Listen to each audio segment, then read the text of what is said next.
the Ndebeles,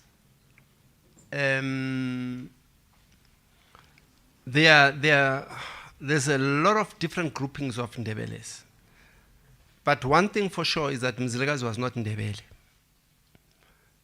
It goes back to what I've been speaking about. This notion of Ndebele was a nickname. They were called Ndebele for a particular reason. I remember when it was during the time of COVID, when I was doing the research at Zimbabwe. And the family, the descendants, were going to fetch me at the airport. And so I was waiting, and these people were not appearing. And I was wondering, what's happening now? It's almost 30 minutes, 35 minutes. Then I got to know later that they were actually depending from Gubo Mapena. Now you know that Abo Mapena, they are Ndebeles. They are descendants of Zabo Mhlanga. Now, Umapena had visited Zimbabwe at that stage, and when he was supposed to come to the airport with one of the gentlemen to come and fetch me, he then said, Yena is not going to fetch his supporters Kamziligas. And so I had no knowledge that there were such developments that were happening. And I didn't even know that I was a supporter Kamziligas. It was the first time I heard it there. So when they get to give me the story, the Ndebeles of the South, let's call them Ndebeles of the South, Abaga Mhlanga, Bomapena, Onzunza, Omanala, those Ndebeles, the one time when they were a unified group of people was under King Msi or Musi. And when Musi died, his children, about 5 of them, were then scattered. There was one of them, once they reached, because they left what is today known as Zululand, actually the place called Mnambit, which is somehow now called Ladysmith, called by the surname of a person who killed Hinza. Yeah, when I was driving and I was getting lost and I was getting towards Harrismith, I said, please, what is called this geolocator must not take me to Harrismith now. Please, can you take me to some other place? Because you know Harrismith killed Hinza and also cut off his head. And now his wife is also got a place called Ladysmith, Mnambit. I don't know what is this hero worshipping of people who mess up like this is about. Nevertheless, so in the southern part there, those Ndebeles, right, they broke away from after Msi's death. So there was Nzunza, there was Manala, there was Mtombeni, there was even Sibasa that is been spoken about. That's why when you talk about the vendors, the Ndebeles in Venda, there was also Sibasa, and then there was Masombuka.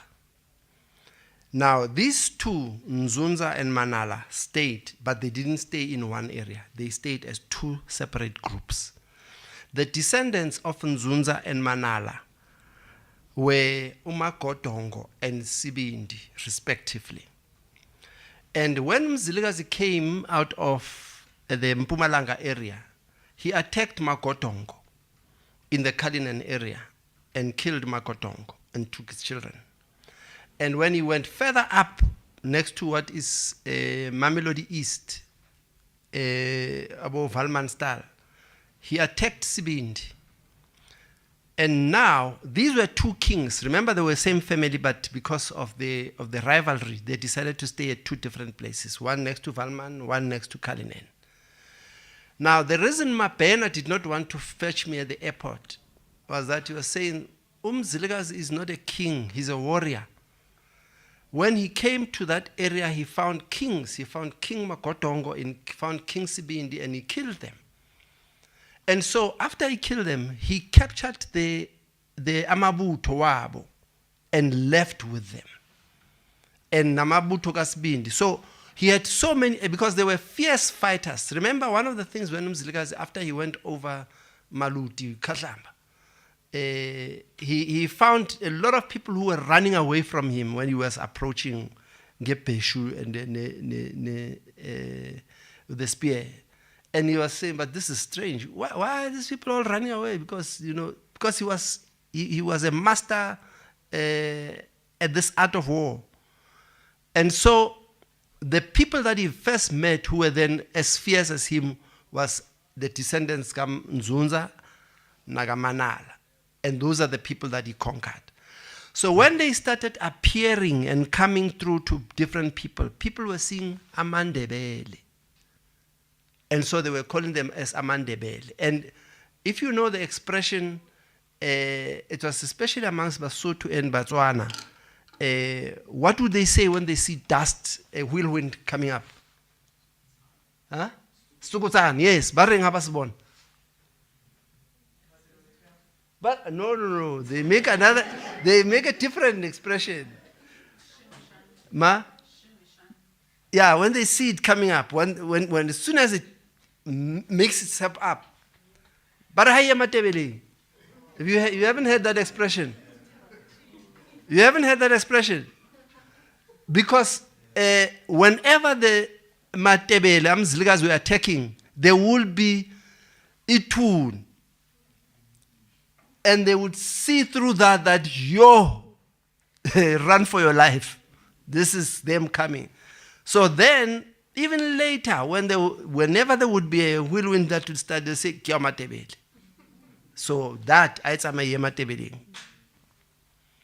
So that is what happened then. And that's how they ultimately got to be known as Matabele. But they were not Ndebele. They were Amantunga or Kumar.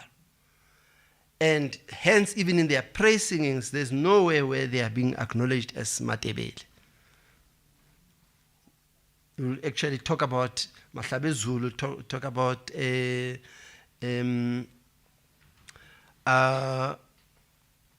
Yinifuti, Abatwagas, Abatwabangan, Abatwabumfas, Abatwagas. So that's the story.